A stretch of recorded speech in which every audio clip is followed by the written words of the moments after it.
అసలకే reimbursement డబ్బులు తలనొప్పిగా మారిన పక్షంలో, ఇప్పుడు తెలంగాణలో కాలేజెస్ నడిపే యాజమాన్యాలందరికీ ఒక పిడుగులాంటి వార్త వచ్చి పడింది.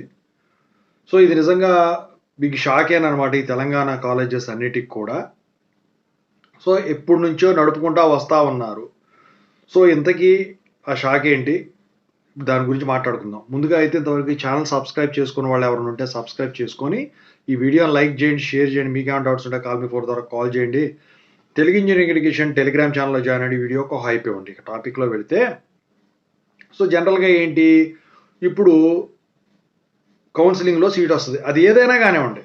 ఫర్ ఎగ్జాంపుల్ డిగ్రీ అయితే దోస్తు అప్లికేషన్ పెట్టుకుంటారు, వచ్చేస్తాయి. సో, ఇప్పుడు మీరు అర్హులైతే ఫీజు రీయింబర్స్‌మెంట్ అనేది ఈ అకౌంటుల్లో కాలేజీ అకౌంట్‌లో వేయడం జరుగుతుంది. ఇప్పుడంటే పెండింగ్‌లు పక్కనెట్టేయండి. అసలైతే ఎప్పటికైనా గానీ, ఎలాగైనా గానీ ప్రాసెస్ ఏంటి అకౌంట్‌లో పడతాయి. స్కాలర్‌షిప్స్ ఏమో స్టూడెంట్స్ అకౌంట్స్‌కి ఇప్పుడేస్తున్నారు. ఇదివరకు అట్లా లేదు. డైరెక్ట్ కాలేజీకి వేసేవాళ్ళు. అందులోంచి స్కాలర్‌షిప్ ఆఫీసర్ వీళ్ళకిచ్చేవాడు. అయితే మరిప్పుడు సీటు దొరకని వాళ్ళు ఎవరైతే ఉంటారో, వాళ్ళేం జేస్తారు, మేనేజ్‌మెంట్ సీట్‌లో జాయిన్ అవుతారు. కౌన్సెలింగ్‌తో సంబంధం ఉండదు. ఫీజు రీయింబర్స్‌మెంట్‌తో సంబంధం ఉండదు.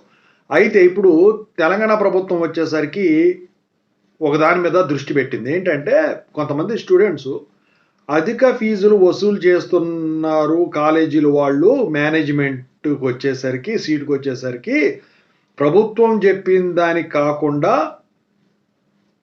ఇంకా ఎక్కువ తీసుకుంటున్నారు అని జెప్పేసి కొంతమంది చెప్పినట్టయితే వాళ్ళు తెలుసుకున్నారు మొత్తానికి. సో, తెలుసుకొని ఇప్పుడు ఈ మేనేజ్‌మెంట్ సీట్లు కూడా ప్రభుత్వం ఒక ఆన్‌లైను విధానాన్ని తీసుకొచ్చింది. అయితే ప్రభుత్వం చెప్పిన ఫీజు మాత్రమే వీళ్ళు దాంట్లో చెల్లించాల్సి ఉంటుందనమాట. ఇక ఎక్స్‌ట్రా మనీ అనేది వీళ్ళు తీసుకోవటం కుదరదనమాట.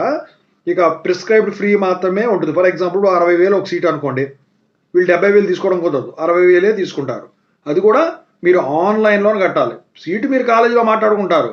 కానీ ఫీజు మాత్రం ఆన్‌లైన్‌లోనే కట్టాల్సుంటది. అయితే కొన్ని కాలేజీలు ఏంటంటే వాళ్ళు సీటు ఫుల్ చేసుకోవడానికి కట్టాల్సిన దానికన్నా తక్కువ కూడా కట్టించుకుంటారు. జరిగినాయి కూడా ఇయన్నీ.